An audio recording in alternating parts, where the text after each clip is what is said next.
எல்லா மாஸ்டர்களுக்கும், எல்லா குரு மாஸ்டர்களுக்கும், பிரம்ம ரிஷி பத்ரிஜி அவர்களுக்கும் மற்றும் எல்லா ஆசான்மார்களுக்கும் எனது வணக்கத்தை தெரிவித்துக் கொள்கிறேன். இல்லையே, ஒண்ணுமே இல்லை மேம், ஒண்ணுமே இல்லை. பாருங்க, ஒண்ணுமே இல்லை. No fan. இங்க ஃபேனே கிடையாது. படபடன்னு ஏதோ சவுண்ட் வருது. தெரியலையே. இப்போ ஓகே. தெரியல, இந்த காதில் இது போட்டுக்கிறதுனாலயா அதுவும் தெரியல எனக்கு. ஸோ இதை ஒரு இடத்துல ஃபிக்ஸ் பண்ணி வச்சிடறேன், அப்போதான் சரி வரும். இல்ல, அந்த இன்ஸ்ட்ருமெண்ட் ஏதாவது டச் ஆகும்போது வருதோ. இப்போ சரியா இருக்கா? ஆடாமிக் தான் நல்லா இருக்கு. Okay okay. எல்லா மாஸ்டர்களுக்கும் வணக்கம். நான் இப்போ எடுத்துட்டு இருக்கிற தலைப்பு உளவியல் நுட்பங்கள் அப்படின்னு டாக்டர் ராஜ்குமார் அப்படின்ற ஒரு சைக்காலஜிஸ்ட் ஒரு புக்கு நம்ம பிஎஸ்எஸ்எம்ல ரெஃபர் பண்ணியிருந்தாங்க. அந்த புக்கினுடைய சாராம்சத்தில் நான் ஒரு சில பகுதிகளை இன்னைக்கு சொல்ல போகிறேன். அதாவது அது ஃபுல்லாகவே மனநலம் பற்றினது. அந்த டாபிக் எனக்கு ரொம்ப பிடிச்சிது. நான் ஒரு 5-6 டாபிக் ரெடி பண்ணி பார்த்தேன், பட் இந்த டாபிக் ரொம்ப பிடிச்சிது எனக்கு.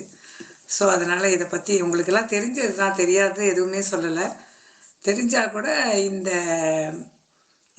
விஷயத்தை அந்த டாக்டர் ராஜ்குமார் எப்படி அவர் அப்ரோச் பண்ணி எப்படி சொல்லியிருக்காரு அப்படிங்கிறது மூலமாக நம்ம அதை படித்த அந்த புக்கை படித்ததை உங்களுக்கு உங்கள் கூட நான் ஷேர் பண்ணிக்கிறேன். அவர் டாக்டர் ராஜ்குமார் மனநலம் அப்படிங்கிறத பற்றி தான், உளவியல் நுட்பங்கள் மனநலம் பற்றியது. இது ஒரு சின்ன திருக்குறளோடு ஆரம்பிக்கிறார். மனநலம் மண்ணுயிர் காக்கும், இனநலம் எல்லா புகழும் தரும் அப்படின்னு. இந்த உயிரை காப்பாற்றுறது என்ன அப்படின்னு சொன்னால் மருந்தோ மாத்திரைகளோ எதுவுமே கிடையாது. நம்ம திருவள்ளுவர் சொல்லியிருக்கார் திருக்குறளில். அது என்ன அப்படின்னு சொல்லி கேட்டிங்கன்னா, அது மனநலம். நம்ம மனசு நல்லா இருந்துச்சு, மனசை பர்ஃபெக்டாக வச்சுக்கிட்டோம் அப்படின்னா நம்ம உயிரை அதை காப்பாற்றிடுவோம். நம்மளை நம்மளோட பாடியை நல்லா ப்ரொடெக்ட் பண்ணும் அப்படின்னு சொல்கிறாரு. அதே மாதிரி இனநலம் அப்படிங்கிறது எல்லாரோடையும் இணைந்து வாழக்கூடிய ஒரு விஷயம். எல்லாரையும் அனுசரித்து எல்லார்ட்டையும் அன்பு, அந்த அன்பு எல்லா புகழையும் நம்மளுக்கு தரும் அப்படின்னு திருக்குறள் சொல்கிறார். அந்த திருக்குறளோடு இந்த புத்தகத்தில் ஆரம்பிச்சிருக்காங்க. அதில் டாக்டர் ராஜ்குமார் அப்படிங்கிறவர் அண்ணாமலை யூனிவர்சிட்டியில் சைக்காலஜி டிபார்ட்மெண்ட்டில் கிளினிக்கல் சைக்காலஜியில் எம்எஸ்சி சைக்காலஜி பண்ணுறாரு. பண்ணிவிட்டு அப்புறம் பாண்டி மகாத்மா காந்தி மெடிக்கல் காலேஜ் ஹாஸ்பிட்டலில் உள்ள சைக்காலஜி டிபார்ட்மெண்ட்டில் அவர் இப்போ அதாவது சைக்கோ தெரபிஸ்டாக இருக்கார். அவர் பண்ணிவிட்டு அதிலே பிஹெச்டி பண்ணுறாரு. வித்யாபித் டீம்டு யூனிவர்சிட்டி அப்படின்னு சொல்லிட்டு, பாலாஜி வித்யாபித் டீம்டு யூனிவர்சிட்டி அப்படிங்கிறதுல அவர் பிஹெச்டி பண்ணியிருக்காரு. அவருக்கு இந்த உளவியல் மீது எனக்கு தீரா காதல். அதனால் நான் டாக்டரேட் வரைக்கும் இதிலையே போனேன். இந்த உளவியல் அப்படிங்கிறது என்னோடய ஸ்கூலு காலேஜு அப்போலேருந்தே எனக்கு ஒரு தாகமாக இருந்தது.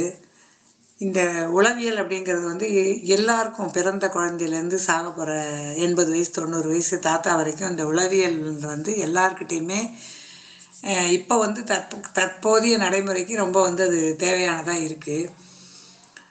ஸ்கூல்ஸு, காலேஜஸ்ஸு, பப்ளிக்கு, விமனு, சில்ட்ரன்ஸு, அது மாதிரி எல்லாருக்குமே சைக்கலாஜிக்கல் கவுன்சிலிங் தற்போதைய இப்போ இருக்கிற இந்த யுகத்துக்கு ரொம்ப ரொம்ப அவசியமாக இருக்குது அப்படின்னு சொல்கிறாரு. அதனால் இந்த புக்கை அவர்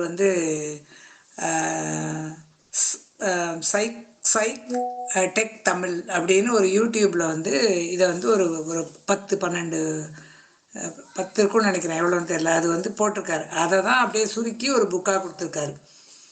அது உங்களுக்கு அந்த PSY TECH தமிழ் அப்படின்னு போட்டிங்கன்னா உங்களுக்கு யூடியூப்பில் அவருடைய அந்த ரெஃபரன்ஸ் எல்லாம் வரும் அப்படின்னு சொல்லி அவர் சொல்கிறாரு. அவர் இதில் மனோசக்தி, சிகிச்சை முறைகள், குழந்தைங்களுக்கு, இளைஞர்களுக்கெல்லாம் எப்படி நம்ம தனித்தனியாக அந்த மனநலம் சிகிச்சை முறைகளை எப்படி கொடுக்கணும், எளிய பாமர மக்களுக்கும் புரிகிற வகையில் நம்ம இதை எப்படி நம்ம தெரப்பியை எப்படி நம்ம கொண்டு போகணும் அப்படிங்கிறத இதில் விதவிதமாக பிரித்து அவர் சொல்லியிருக்காரு. சாதாரணமாக பார்த்தீங்க அப்படின்னு சொன்னால் எல்லாருக்குமே இப்போ உள்ள நடைமுறை வாழ்க்கையில் இந்த சைக்கலாஜிக்கல் ஒரு கவுன்சிலிங் தேவைப்படாதவங்க யாருமே கிடையாது. ஏன் அப்படின்னு சொல்லி கேட்டிங்க அப்படின்னா, நம்ம பத்ரிஜி மாஸ்டர் அவங்க சொன்ன மாதிரி மனநலம் தான் வந்து நம்ம உயிர் காக்கிற நலம் அப்படின்னு சொல்லி ஒரு இதில் சொல்லியிருக்காரு அவர். அந்த மனநலத்தை வந்து யாருமே வந்து அதை தவிர மற்ற எல்லா நலத்தையும் நம்ம பார்த்துக்கிறோம். என்ன மனநலம் மனநலம் அப்படின்னு சொல்லி பார்த்தீங்க அப்படின்னு சொன்னால், அந்த 6 விதமான தீய குணங்கள் இதெல்லாம் சொல்லுவாங்க இல்லைங்களா? அந்த என்ன சொல்கிறது, காமம், குரோதம், மோகம், லோபம், மதம், ஆச்சரியம் அப்படின்னு சொல்லிட்டு 6 விதமான அஷ்ட வர்க்க இது வந்து சொல்லுவாங்க. அந்த ஒரு விஷயம் வந்து யாருக்கிட்டையாவது இல்லாமல் இருக்கா அப்படின்னு சொல்லி கேட்டிங்கன்னா, எல்லார்கிட்டையும் பேசுகிற எங்கிட்டேருந்து எல்லார்கிட்டையுமே அது நிரம்பி கிடக்குது. நம்ம வந்து மனசை வந்து அனாலிசிஸ் அப்படின்னு சொல்லுவோம். அதை வந்து அலசி பார்க்கறது. நம்ம இந்த வாழ்க்கைக்கு தேவையான ஒரு விஷயம் அப்படின்னா, பிறந்த குழந்தையிலேருந்து ஒரு 6 வயசு 7 வயசு வரைக்கும் எடுத்துக்கிட்டிங்க அப்படின்னு சொல்லி கேட்டிங்கன்னா, அந்த குழந்தைங்களுக்கு கவலை கிடையாது, பொறாமை கிடையாது, டென்ஷன் கிடையாது, ஆத்திரம் கிடையாது, அடுத்தவங்க சொத்து மேலே ஆசை கிடையாது. அந்த மாதிரி அந்த சைல்டிஷ் பிஹேவியரோட நம்ம ஏன் வாழ முடியாது? அந்த ஒரு பிஹேவியரை நம்ம ஏன் கொண்டு போனால் நம்மளுடைய லைஃப் எவ்வளோ நல்லா இருக்கும் அப்படின்னு யாருமே வந்து அதை திங்க் பண்ணுறதில்ல. திங்க் பண்ணாததுனால தான் நம்மளுக்குள்ள வந்து எவ்வளவு வந்து நம்ம புக்கு படிக்கிறோம். இப்போ நம்ம இதில் பிஎஸ்எஸ்எம்லையே வந்து நம்ம சுவாத்தியாயம், சஜன சாங்கத்தியம், அதுக்கப்புறம் மெடிடேஷனு, யோகா என்னென்னவோ பண்ணி எல்லாமே பண்ணினா கூட இது வந்து சும்மா நம்ம ஒரு வேலை மாதிரி பண்ணிட்டு அடுத்தது நமக்கு அந்த வீட்டில் ஏதாவது ஒரு பிரச்சனைனா கவலை வருது, ஏதாவது ஒரு இதுனா உடனே ஒரு கோபம் வருது, அப்புறம் ஒரு எதிர்பார்ப்பு வருது. இதெல்லாம் நம்ம வந்து கொண்டு வரோம். ஏன் அப்படின்னு சொன்னால் இதை வந்து ஒரு கடமையாக செய்கிறோமே தவிர, பசிக்குது அப்படின்னு சொன்னால் வயிற்றுக்கு சாப்பாடு போடுறோம். அப்போ அந்த பசி உணர்வோட உட்காந்து நம்ம சாப்பிடும்போது அந்த வயிறு ரொம்பிடுச்சு அப்படின்னு சொன்னால், அப்பாடா ரொம்பிடுச்சுங்கும் போது அந்த வயிறு ரொம்புற வரைக்கும், ரொம்ப பசிச்சவங்க சாப்பிடும்போது ரொம்ப வயிறு ரொம்புற வரைக்கும் அவங்களுக்கு மற்ற எந்த தாட்ஸும் இருக்காது. அந்த மாதிரி நம்ம வந்து இந்த மெடிடேஷனை பண்ணும்பொழுது இந்த மெடிடேஷன் என்னுடைய மனசில் உள்ள எல்லா குப்பைகளையும் வெளியில் தூக்கி எடுத்து எரிஞ்சிருச்சு. இது வந்து இனிமே என் மனசில் குப்பையே கிடையாது. நான் வந்து ஸ்கூட்டி கழுவி வீட்டை எப்படி சுத்தமாக வச்சுருக்கணும் அது மாதிரி என் மனசை வந்து சுத்தமாக வச்சுருக்கேன்.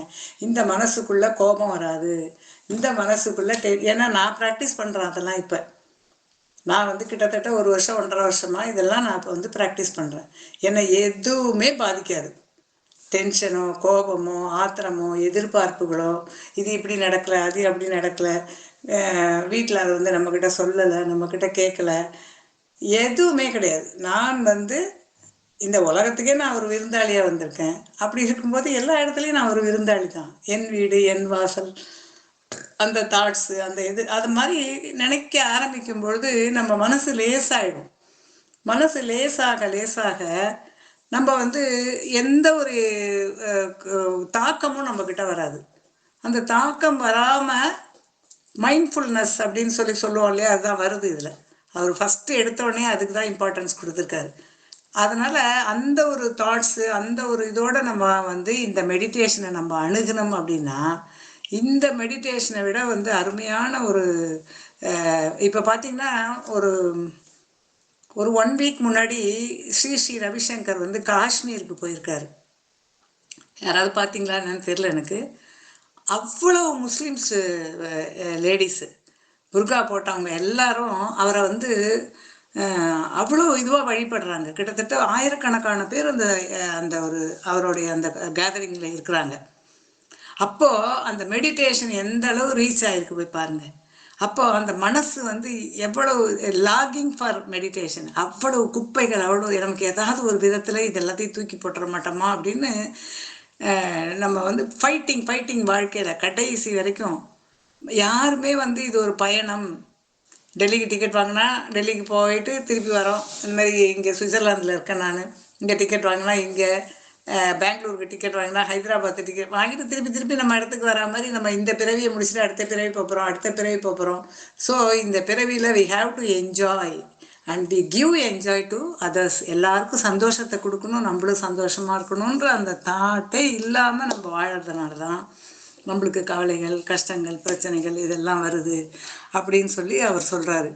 அதில் வந்து உண்மையில் படித்தவங்க கூட நாகரிகன்ற போர்வையில் மனநலம் காக்கிறத புறக்கணித்து மனநோய்கள், மன அழுத்தம், மனச்சோர்வு, ஓசிடி அப்சசிவ் கம்பல்சிவ் டிசார்டர் அப்படின்னு சொல்லுவாங்க, அந்த ஓசிடி போன்ற பலவிதமான மன அழுத்த நோய்கள்லாம் விடுபடாமல் அவங்க வந்து கஷ்டப்படுறாங்க. ஏன் மனநோய் வருது? எக்ஸ்பெக்டேஷன் இருக்கிறதுனால மனநோய் வருது. எக்ஸ்பெக்டேஷன்ஸ் இருக்குது, ஆசை இருக்குது, இது நடக்கலையே அது நடக்கலையே அப்படின்னு கவலை இருக்குது. ஸோ இதெல்லாம் அதிகமாக அதிகமாக அதிகமாக ப்ரெஷர் ஜாஸ்தியாகுது, மனநோய் வருது. அந்த மனநோயை வந்து நம்ம அதையே கொண்டாடியோ இப்படி ஆயிடுச்சு பற்றியா, எனக்கு மட்டும் ஏன் இப்படி நடக்குது, எனக்கு மட்டும் ஏன் இந்த மாதிரி வருது, நான் என்ன பாவம் பண்ணியிருக்கிறேன், பூர்வ ஜென்மத்தில் நான் ரொம்ப கர்மா பண்ணியிருக்கேன். ஸோ இது மாதிரி ஒரு ஒரு பிரச்சனைகள் வரும்பொழுது நம்மளை வந்து அக்யூஸ்டாக மாற்றிக்கிறோம். நான் இதுக்காகவே பிறந்திருக்கேன் அப்படின்னு நம்மளை வந்து ரொம்ப குறைவான ஒரு கண்ணோட்டத்தில் நம்மளை பார்த்துக்கிறோம். நான் இதுவும் கடந்து போகும், இதுவும் கடந்து போகும் அப்படின்னு சொல்லிட்டு நிற்கிற ஆறு மாதிரி நம்மளோட வாழ்க்கை ஓடிக்கிட்டே இருக்கணுன்றாரு. ஒரு இடத்துல நின்றுட்டிங்கன்னா ஆறு என்ன ஆகிடும்? சாக்கடை ஆகிடும். ஓடிக்கிட்டே இருக்கிற வரைக்கும் தான் அது ஆறு. அந்த மாதிரி இருக்கணும் அப்படிங்கிற மாதிரி அவர் சொல்கிறாரு. அதனால மனநோயினால் பாதிக்கப்பட்டிருக்கிறவங்களை நம்ம வந்து அதுலேருந்து நம்ம வெளியில் கொண்டு வரணும்.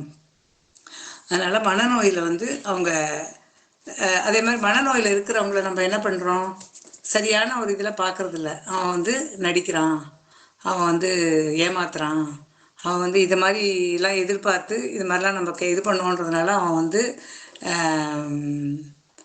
ஒரு மாதிரி ப்ரிட்டன் பண்ணுறான், அந்த மாதிரிலாம் நம்ம சொல்கிறோம். அப்படி இல்லாட்டி என்ன பண்ணுறாங்க, அவங்கள கொண்டு போய் கோவிலில் கொண்டு போய் இந்த வச்சு கட்டி வச்சு சாட்டையால் அடிக்கிறது, இல்லாட்டா வேப்பிலை வச்சு இது பண்ணுறது,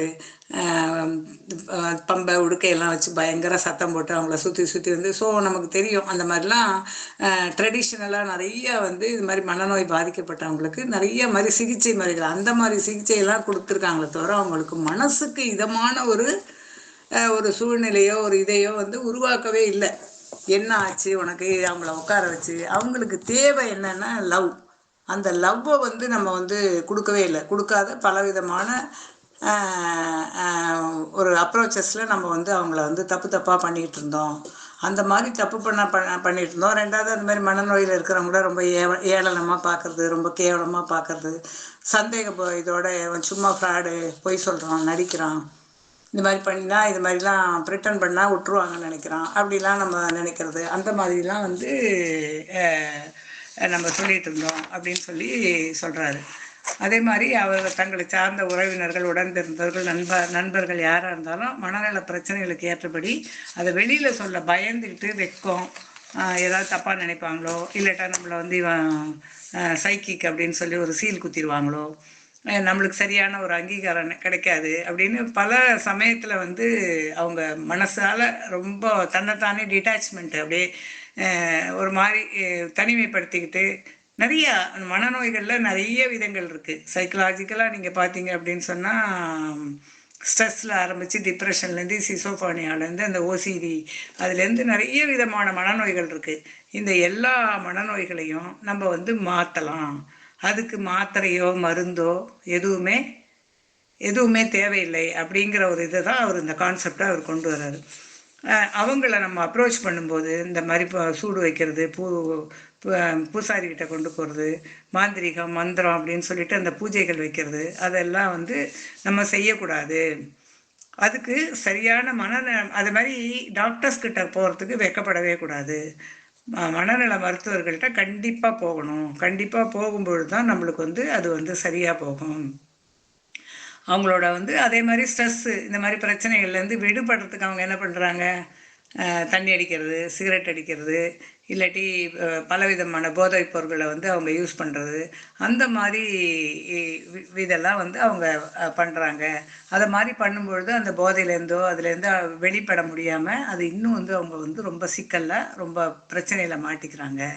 அதனால் இந்த ஆசிரியர் வந்து சைக்கலாஜிக்கல் வந்து டெக்னாலஜிஸ் அதை வந்து ஒரு கிட்டத்தட்ட 20 டெக்னாலஜின்னு நினைக்கிறேன். அந்த 20 டெக்னாலஜி அவர் சொல்கிறாரு, அட்டவணைப்படுத்தி அதுக்கு தகுந்தவாறு வந்து அந்த ஹெல்த்தி மைண்டாக கொண்டு வரத்துக்கு எந்தெந்த விதத்தில் நமக்கு நாமே ப்ராக்டிஸ் பண்ணுறது, இல்லது கொஞ்சம் அசிஸ்டண்ட்டை வச்சு ப்ராக்டிஸ் பண்ணிக்கிறது, அந்த மாதிரி வந்து ஹெல்த்தி மைண்டை கொண்டு வரத்துக்கு என்னென்ன பண்ணலாம் அப்படின்றாரு. இது எல்லாத்துக்கும் முதல் காரணம் வந்து நேர்மறையான எண்ணங்கள் இல்லாமல் நம்ம எதிர்மறை, அதாவது நெகட்டிவ் தாட்ஸ் நிறைய இருக்க தான் நம்மளுக்கு வந்து இது மாதிரி பிரச்சனைகள் வருது.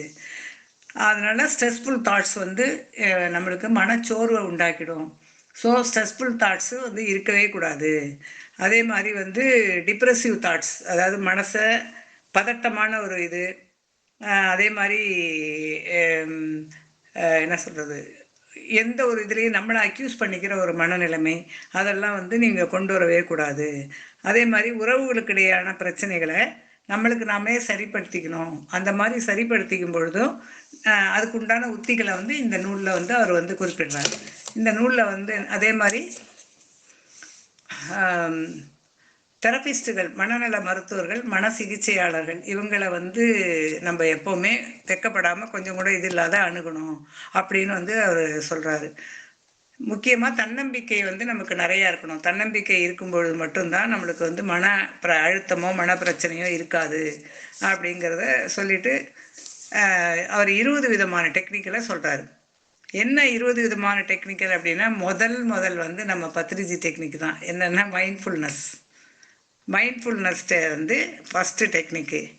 ரெண்டாவது எக்ஸ்ப்ரெசிவ் ரைட்டிங் அப்படின்றது ரெண்டாவது அது டெக்னிக் சொல்கிறாரு. மூணாவது தேங்க்யூ டெக்னிக்கு, நன்றி சொல்லணும், அது எப்படி சொல்லணும், என்னம்மா சொல்லணும் அப்படின்றது மூணாவது. நாலாவது வந்து 5 ஒய், எதுக்காகன்னு ஒரு 5 விஷயமா நம்ம கேட்கணும். நம்மளுக்கு நடக்கிற பிரச்சனைகள், நம்மளுக்கு ஒரு அதை எப்படி சால்வ் பண்ணணும்னு நினைக்கும் போது நம்ம மனசுக்கு இதெல்லாம் இந்த மாதிரி பயிற்சியெல்லாம் நம்ம கொடுத்துக்கணும். ஸோ 5 ஒய்ஸ் டெக்னிக் அப்படின்னு சொல்கிறாரு. அஞ்சாவது வந்து ஸ்லீப் ஹைஜீன், தூங்கும்போது எந்த மாதிரி நம்ம தூங்குனா நம்மளுக்கு வந்து மன பிரச்சனைகள் வந்து பாதிக்காது அப்படின்னு சொல்கிறாரு. ஆறாவது வந்து ரப்பர் பேண்ட் டெக்னிக் அப்படின்னு ஒன்று சொல்கிறாரு. ஏழாவது மைண்ட் மேப்பிங் டெக்னிக் அப்படின்னு சொல்கிறாரு. எட்டாவது நிமோனிக் டெக்னிக் அப்படின்றாரு. 9 ஸ்டடியிங் டெக்னிக் அப்படின்றாரு. 10வது நம்மளுக்கு தெரிஞ்ச டெக்னிக்கு ஹோஅப்பனோபோனோ டெக்னிக், அந்த டெக்னிக்கு சொல்கிறாரு. 11 சுவிட்ச் வேர்டு டெக்னிக் அப்படின்றாரு. அதாவது தேர்ந்தெடுத்த சொற்களை பேசுகிறது நான் நினைக்கிறேன், அது இன்னும் நான் படிக்கல. ஸோ சுவிட்ச் வேர்ட் டெக்னிக் அப்படின்றாரு. 6வது போஸ்ட்போன்மெண்ட் டெக்னிக், அதாவது எந்த பிரச்சனையுமே தள்ளி போட்டா அப்படின்னு சொல்லுவோம் இல்லையா, ஐ திங்க் அதுதான் நினைக்கிறேன், போஸ்ட்போன்மெண்ட் டெக்னிக்னு சொல்கிறாரு. அப்புறம் 13வது வந்து ஆல்கஹாலிக் அவாய்டன்ஸ் டெக்னிக் அப்படின்னு சொல்கிறாரு. 14வது வந்து 5 செகண்ட் ரூல் டெக்னிக் அப்படின்னு சொல்கிறாரு. அப்புறம் 15 வந்து சப்ஸ்டிடியூட் டெக்னிக் அப்படின்றாரு. 16வது வந்து லேசி எயிட் டெக்னிக் அப்படின்னு சொல்கிறாரு. 17 வந்து body scan technique. 18 reserve psychology techniques. 19 solve techniques and 20 ABC model techniques அப்படின்னு இந்த 20 டெக்னிக்குகளை சொல்கிறாரு. அந்த 20 டெக்னிக்கில் நம்ம வந்து நம்மளுடைய பிரச்சனைகளுக்கு தகுந்த மாதிரி அந்த 20 டெக்னிக்லேயும் நம்ம என்னன்னு தெரிஞ்சுக்கிட்டா எந்தெந்த நேரத்தில் நம்ம பிரச்சனைகளுக்கு எதை வந்து எப்படி சால்வ் பண்ணலாம் அப்படின்றது நம்மளால் பண்ண முடியும் அப்படிங்கிறத சொல்கிறாரு. அதில் முதலாவது இந்த மைண்ட்ஃபுல் டெக்னிக்கு. மைண்ட்ஃபுல்னஸ் என்னன்றது உங்களுக்கு எல்லாருக்குமே தெரியும். என்ன மைண்ட்ஃபுல்னஸ் அப்படின்னா, லிவ் இன் த ப்ரெசன்ட். நான் இந்த நேரத்தில் இந்த இடத்துல நான் வாழறேன் அப்படின்னா இதை பற்றி மட்டும்தான் நினைக்கணும். இப்போ எனக்கு சுசிலா அம்மா மட்டும்தான் தெரியும், இப்போ ஒரு நிதி சாரை மட்டும்தான் தெரியும், அந்த தேவ அம்மா மட்டும்தான் தெரியும், மங்கை மட்டும்தான் தெரியும், வேறு யாரையும் எனக்கு தெரியாது. எனக்கு இவங்கள தான் தெரியும். நான் வந்து பொதுவாகவே முதல்லலாம் நான் ஒன்று சொல்லுவேன், உனக்கு ரொம்ப நான் இந்த மீட்டிங் இந்த இதெல்லாம் வெளியிலலாம் போய் பர்சனாலிட்டி டெவலப்மெண்ட்டு இந்த கிளாஸஸ் நடக்கும்போது நான் கேட்பேன், உங்களுக்கு ரொம்ப வேண்டியவங்க யார் அப்படின்னு சொல்லி ஏற்ற மாதிரி இருக்கிறவங்க பக்கத்தில் இருக்கிறவங்கள மீட்டிங்கில் கேட்பேன். எனக்கு வந்து என் பிள்ளைய ரொம்ப பிடிக்கும், வந்து எங்கள் அம்மா ரொம்ப வேண்டியவங்க, எங்கள் அப்பா ரொம்ப, அப்படியும் ஒருத்தர் ஒரு சில உறவு முறைகளை சொல்லுவாங்க. நான் சொல்லுவேன், எனக்கு ரொம்ப வேண்டியவங்க இந்த லெஃப்ட் சைடில் உட்காந்துருக்குறவங்களோ ரைட் சைடில் உட்காந்துருக்குறவங்க இந்த ஏற்ற மாதிரி ஒரு 4-5 பேர் இருக்கீங்களா, நீங்களாம் தான் எனக்கு இப்போ ரொம்ப வேண்டியவங்க அப்படின்பேன். ஏன் அப்படின்னு சொல்லி கேட்பாங்க. இல்லை மேடம் நீங்கள் பொய் சொல்கிறீங்க அப்படிம்பாங்க. ஏன் அப்படி சொல்கிறீங்க அப்படின்னா, இல்லை எனக்கு இப்போ திடீர்னு நான் பேசிகிட்டே இருக்கும்போது எனக்கு ஏதாவது ஒரு பிரச்சனை வந்துருச்சு, எனக்கு ஏதோ மயக்கம் வந்துருச்சு, எனக்கு ஏதோ ஒரு நெஞ்சு வலி வந்துருச்சு, ஏதோ வந்துருச்சு, நான் மயக்கடிச்சு விழுந்துட்டேன்னா என்னை தூக்கிட்டு போகிறதுக்கு எங்கேருந்தோ இருக்கிற என் பிள்ளையோ இல்லை என் பொண்ணோ இல்லாட்டி என் ஃபேமிலியிலேருந்து யாராவது வரப்போகிறாங்க. நீங்கள் சொன்னால் தான் அவங்களுக்கே தெரிய போகுது. அப்போ உங்களை விட ரொம்ப வேண்டியவங்க யார் இருக்காங்க எனக்கு? நீங்கள் தான் எனக்கு முதல்ல வேண்டியவங்க. ஸோ நான் உங்களை முதல்ல ஹார்ட்ஃபுல்லாக நேசிக்கணும் அப்படின்னு சொல்லுவேன். அது வந்து அவங்களுக்கெல்லாம் ரொம்ப பிடிக்கும்.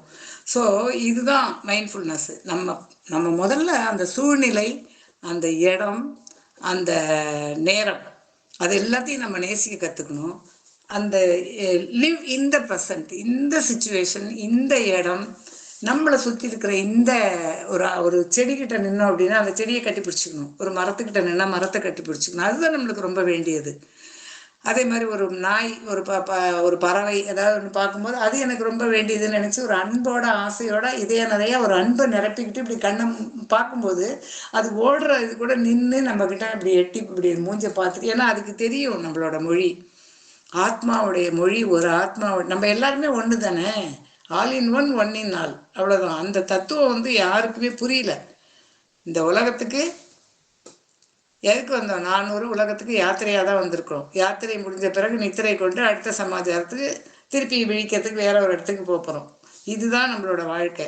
அப்போ வி ஆல், எல்லாருமே வந்து ஒரு ஒரு பாண்டம், ஒரு கூட பெரிய மாவு பாண்டம் அப்படின்னா அதில் இருக்கிற ஒரு ஒரு மாவு துளி தான் நீ ஒன்று நான் ஒன்று நான் ஒன்று, நம்மளாம் வந்து கடவுள் நம்மளை அனுப்பியிருக்காரு. இது முடித்தோடனே திருப்பி பேக் டு பெவிலியன், அங்கே போய் நம்ம ஒட்டிக்க போகிறோம். ஸோ அப்படி இருக்கும்போது இதுதான் உண்மை, இதுதான் சத்தியம். இந்த உண்மையும் சத்தியமும் நம்மளுக்கு புரியாத வரைக்கும் இந்த உலகம் எப்படி இருக்கும்? ஒரு 100 வருடங்களுக்கு முன்னாடி, 200 வருடங்களுக்கு முன்னாடி சத்தியத்தையும் உண்மையும் புரிஞ்சு வாழ்ந்தாங்க. அந்த சத்தியமும் உண்மையும் புரியும் பொழுது அவங்கக்கிட்ட பொறாமை இல்லை, டென்ஷன் இல்லை, கோபம் இல்லை, அவங்கக்கிட்ட வந்து வெறுப்பு இல்லை, ஆத்திரம் இல்லை, அதீதமான ஒரு செக்ஸ் உணர்வு, காமம், அது கிடையாது. அந்த மாதிரி அந்த எதுவுமே அவங்கக்கிட்ட வந்து இல்லாமல் இருந்தது.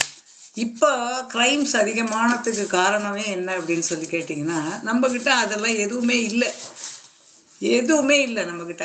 ஒரு நான் ரொம்ப நல்லவன்னு பேர் வாங்கினவங்கக்கிட்ட கூட ஒரு போட்டி இருக்குது, ஒரு பொறாமை இருக்குது, ஒரு எதிர்பார்ப்பு இருக்குது, எல்லாமே நம்மக்கிட்ட இருக்குது. நம்மக்கிட்ட இல்லைன்னு நம்ம சொல்லவே முடியாது. என்னன்னா முற்றும் திறந்த முனிவனா அப்படின்னு சொல்லி கேட்கலாம். இல்லை, நம்ம வாழ்க்கை அதனால தான் சொல்லியிருக்காங்க, 8 மனுஷ வாழ்க்கை பிரிச்சுக்கோ, எந்த 8 நீ இருக்க தெரிஞ்சுக்கோ அப்படின்னு சொல்லிட்டு ஒரு பாட்டு வரும், சினிமா பாட்டு. அதில் 8 நம்ம பிரிக்கும்போது, இப்போ ஐயப்பா பெண்ணி மாஸ்டர் வந்து டீச்சர் ட்ரைனிங்கில் இப்போ முந்தா நாள் ஒரு இதில் சொன்னார், every 7 years your death is occurs. முதல் 7 வருஷத்துல உன்னுடைய குழந்தை பருவம் செத்து போய் அதுக்கு அடுத்த இளமை பருவம் வருது. அந்த 7லேருந்து 15 வரைக்கும் அடுத்த பருவம் வருது. அப்புறம் 15லேருந்து 21 வரைக்கும் அடுத்த பருவம் வருது. ஸோ நீ வந்து என்ன மாதிரி நீ சின்ன குழந்தையில நான் இப்படி இருந்தேன் அப்படின்னு சொல்லி ஃபோட்டோவை வேணா பார்த்துக்கலாமே தவிர, நம்மளுக்கு வந்து அந்த இது வந்து போயிடுது. அது செத்து போய் தான் அடுத்தது வருது, அடுத்தது செத்து போய் தான் அடுத்தது வருது. நம்ம இப்போ எனக்கு இப்போ 72 years ஆகுது. இந்த 72 வயசில் நான் வந்து 27 வயசை பற்றி யோசித்து பார்க்க முடியுமா? அப்படி மனசால் நினச்சி வேணா சந்தோஷமாக சிரிச்சுட்டு யோசிச்சுட்டு பார்க்கலாமே தவிர, I am not 27, I am 72. அப்போ அந்த ஒவ்வொரு பருவநிலைக்கு உண்டான மனநிலையும் அந்தந்த பருவத்தை எப்படி நம்ம கையாளணும். இப்போ பறவைகள் இருக்குது பாருங்கள், அதுகளுக்கு வந்து வெய்ய காலத்துக்கு தகுந்த மாதிரி வெய்ய காலத்தில் இருக்குது, குளிர் காலத்துக்கு தகுந்த மாதிரி. இங்கெல்லாம் வந்து குளிர்ச்சுன்னா அப்படியே பனி அப்படியே உறைஞ்சி போயிடும், அவ்வளோ பனி கொட்டும். அந்த பனி வெளியே ஏறத்துக்கு ஒரு 15-20 நாள், ஒரு மாதம் ஆகும், திருப்பி அடுத்த பனி வந்துடும். அப்படி அப்போ அந்த குளிரை வந்து அந்த பறவைகள் தாங்கிக்கிட்டு, அந்த விலங்குகள் தாங்கிக்கிட்டு அந்த காடில் செடியில் மரக்கொடியில் நிற்கிது. அதே மாதிரி வெயில், செம வெயில் அடிக்குமோ அந்த வெயிலை தாங்கிட்டு நிற்கிது. அப்போது இயற்கைக்கு ஒத்து, இயற்கைக்கு ஏற்ற மாதிரி தெரிந்து வாழக்கூடிய வாழ்க்கையை வந்து மனுஷனை தவிர எல்லாரும் பயன்படுத்துகிறாங்க. ஆனால் இந்த பகுத்தறிவுன்னு ஒரு சமாச்சாரத்தை நம்மளுக்கு கடவுள் வந்து தப்பாக கொடுத்துட்டாரு. நம்மளை தவிர மற்ற எல்லாருக்கும் பகுத்தறிவு கொடுத்துட்டு நம்மளுக்கு வந்து மிருக அறிவே கொடுத்துருக்கலாம். ஏன்னா மிருகங்கள்கிட்ட போட்டி கிடையாது, பொறாமை கிடையாது, அந்த ஒரு சூழ்நிலைக்கு அடாப்ட் பண்ணி அதுக்கு தகுந்த மாதிரி வாழறது. நாளைக்கு வேணும் அப்படின்னு சொல்லிட்டு ஒரு கூடு தான் கட்டும் ஒரு குருவி, இன்னும் 10 என் குழந்தைக்கு ஒரு கூடு வேணும், தங்கச்சிக்கு ஒரு கூடு வேணும், இன்னொரு இதுக்கு வேணும்னு வராது. அதே மாதிரி அக்கா மாடு, மாமா சிங்கம், சித்தப்பா இதுன்னு சொல்லிட்டு உறவுகளை வந்து இது பண்ணாது. அந்தந்த இது முடிச்சிச்சா அதோட விட்டுட்டு போ. ஆனால் நம்மளுக்கு மட்டும் நம்ம எக்ஸ்பெக்டேஷன்ஸ் ஏன் வருது? நம்மளும் சில விஷயங்களை நம்ம வந்து அதை அடாப்ட் பண்ணணும். இப்போ குழந்தை பிறந்தது, பார்த்தோம், வச்சோம், குழந்தை கல்யாணம் ஆச்சு, அவங்க வாழ்க்கையை அவங்க வாழட்டும்னு விட்டுடணும். அதுக்குள்ளே வந்து தலையிட்டுட்டு அதை வந்து இது பண்ணிட்டு இதை சொல்லலை அதை சொல்ல எவ்வளவு குடும்ப பிரச்சனை.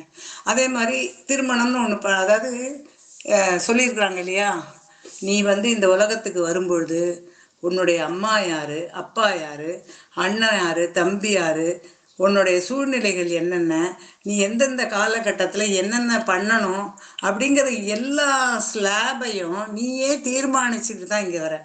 இப்போ இந்த நிமிஷம் வந்து நான் வந்து சுசிலா அம்மாவை பார்க்கணும், நிதிசாரை பார்க்கணும், தேவை பார்க்கணும், சந்திரகலா மேம் பார்க்கணும், இப்படின்னு நான் வந்து சொல்லிட்டு வந்திருக்கேங்க.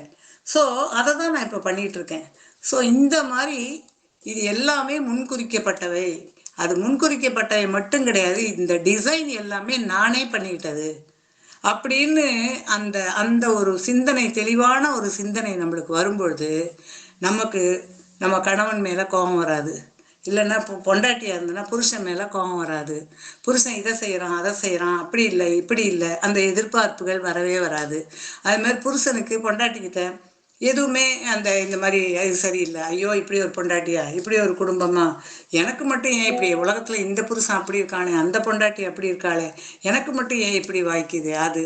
ஸோ நிறைய விஷயங்கள் இது எல்லாமே எக்ஸ்பெக்டேஷன். ஆனால் நம்ம என்ன, இந்த டிசைன் எல்லாமே நம்ம தான் செஞ்சது அப்படிங்கிற அந்த ஒரு விஷயத்தை நம்ம மறந்துடுறோம். ஒரு ஆச்சாரி இருக்க ஒரு இவர் வந்து ஒரு சிலையை ஒன்று பண்ணுறாரு, பண்ணிட்டு இந்த சிலை வந்து அவர் பண்ணது, அது வந்து இது இல்லையே, இது இது இது இல்லை, இது நான் பண்ண சிலை இல்லை அப்படின்னு சொல்ல முடியுமா? இல்லவே இல்லை. உன் வாழ்க்கை, உனக்கு நடக்கிற ஒவ்வொரு சமாச்சாரமும் நீ டிசைன் பண்ணது.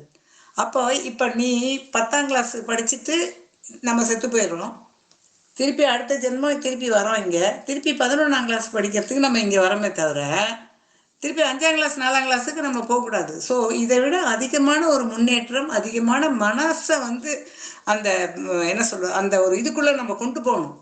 அப்போ தான் வந்து நம்மளுடைய வாழ்க்கையில் வந்து நம்ம எல்லாத்தையுமே சாதிக்க முடியும். அது இல்லாமல் வந்து நிறைய விஷயங்களில் வந்து நம்ம தவறான கண்ணோட்டங்கள், தவறான சிந்தனைகள் நம்மக்கிட்ட இருக்கிறதுனால தான் நம்மளால எதையுமே அச்சீவ் பண்ண முடியல. ரெண்டாவது தேவையில்லாத கவலைகள், அதனால தான் நம்மளுக்கு உடம்பு வருது.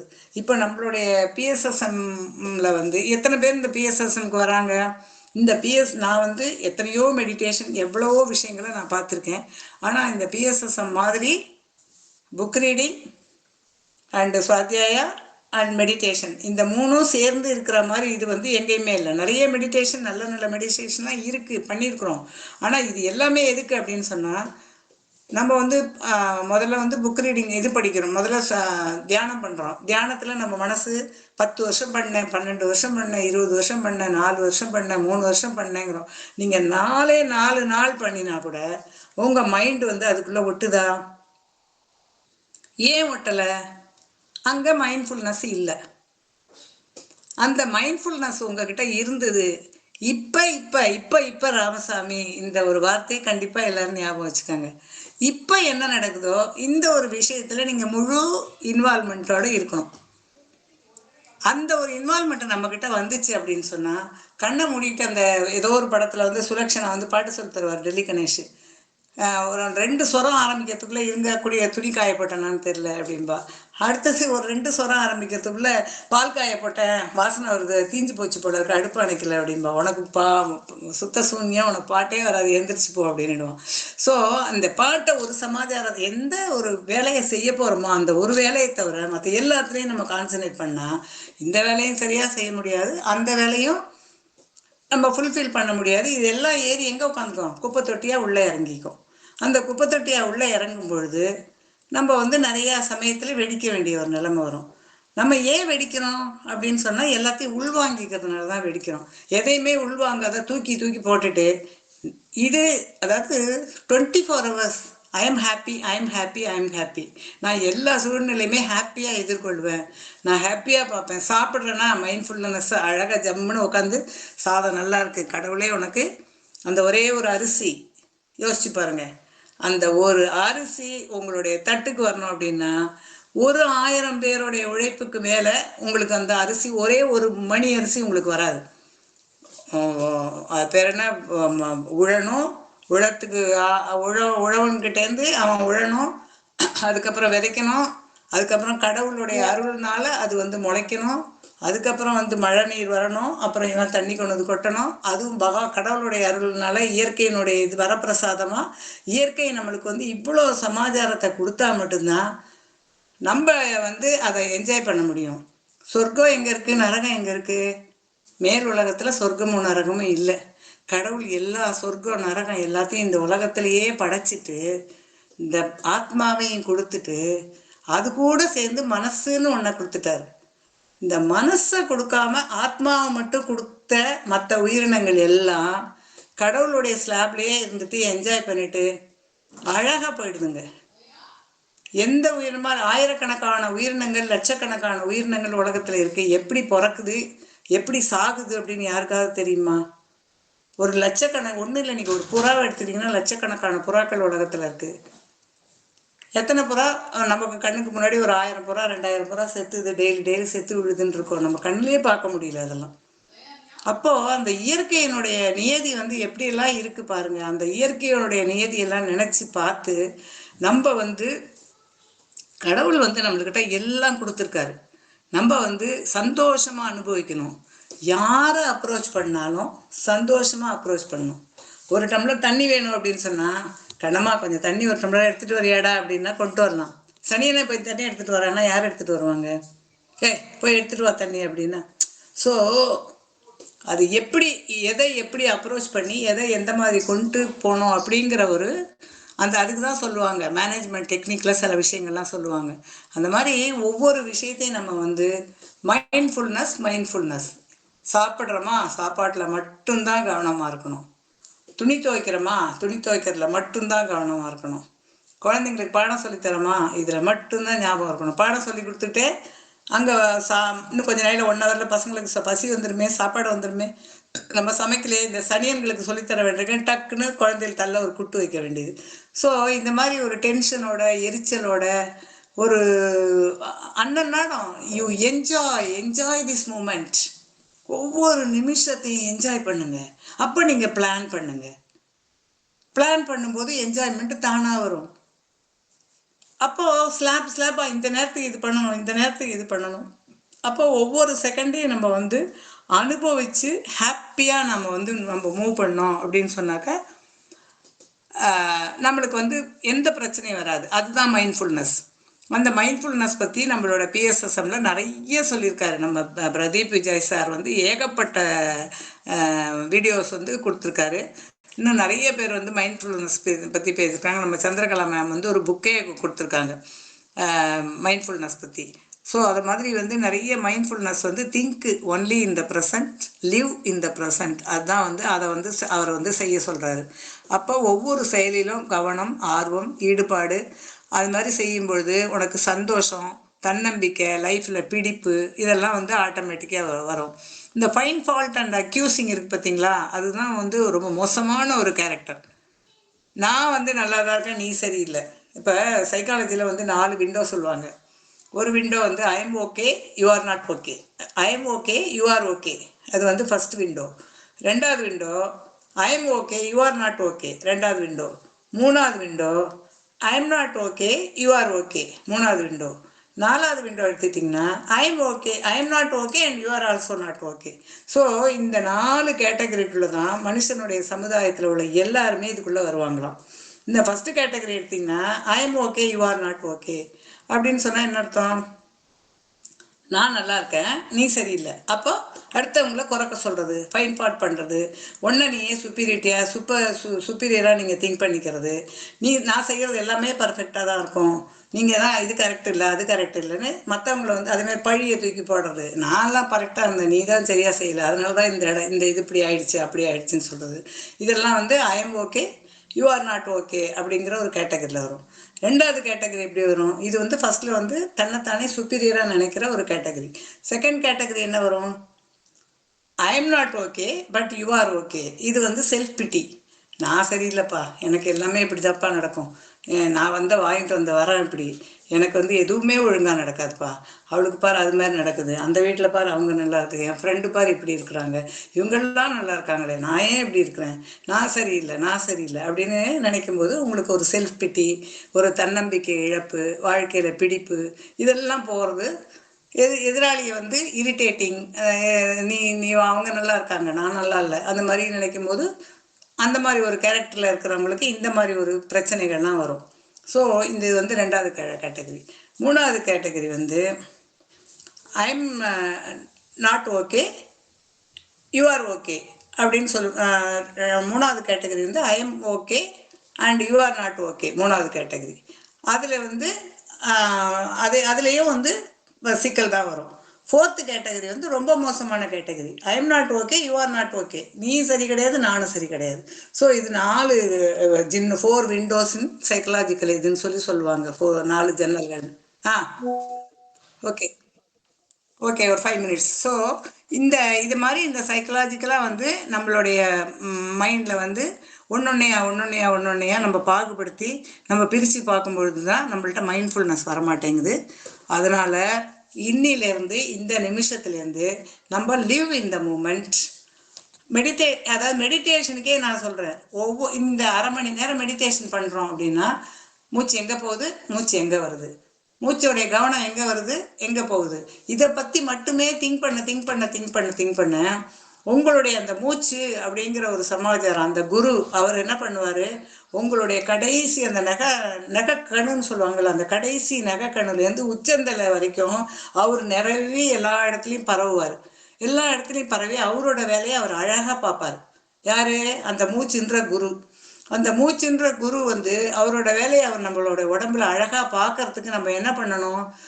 40 நிமிஷம் மெடிடேஷன், 5 நிமிஷம் மெடிடேஷன், 2 நிமிஷம், எந்த நிமிஷமா இருந்தாலும் அடுத்த செகண்ட் இந்த உலகத்தில் நான் இல்லை, என்னோட குருவோட இருக்கேன், என் மூச்சோட இருக்கேன், என்னோட ஆத்மாவோட இருக்கேன், அதை பற்றி மட்டுமே திங்க் பண்ணி நான் ஆத்மா, நானும் என்னுடைய மூச்சும் தான் இருக்கிறோம், நானும் என் மூச்சும் தான் ஃப்ரெண்டு, நாங்கள் 2 பேரும் இருக்கிறோம். அதே மாதிரி பேசக்கூட பேசலாம். பேசிட்டு அந்த மூச்சையே நீங்கள் திங்க் பண்ண அது வந்து ஒரு பெரிய மேஜிக்கையே உடம்புக்கு செய்யும். எந்த நோயும் உங்களோட அணுகாது. உங்கள் மைண்டில் வந்து நிறைய விஷயங்கள், எத்தனை ஜென்மா உண்டான விஷயங்கள் எல்லாம் வந்து உங்களை விட்டு வெளியேற ஆரம்பிச்சிடும். அது எல்லாமே அந்த மூச்சு செய்யும். So be mindful, be at the present. இந்த நிமிஷம் இப்போலேருந்து தினம் மினிமம் 1 ஹவராவது எல்லாரும் மெடிடேஷன் பண்ணணும். அந்த 1 ஹவர் மெடிடேஷன் பண்ணும்போது கூட 100% மைண்ட்ஃபுல்னஸ் பண்ணுங்க.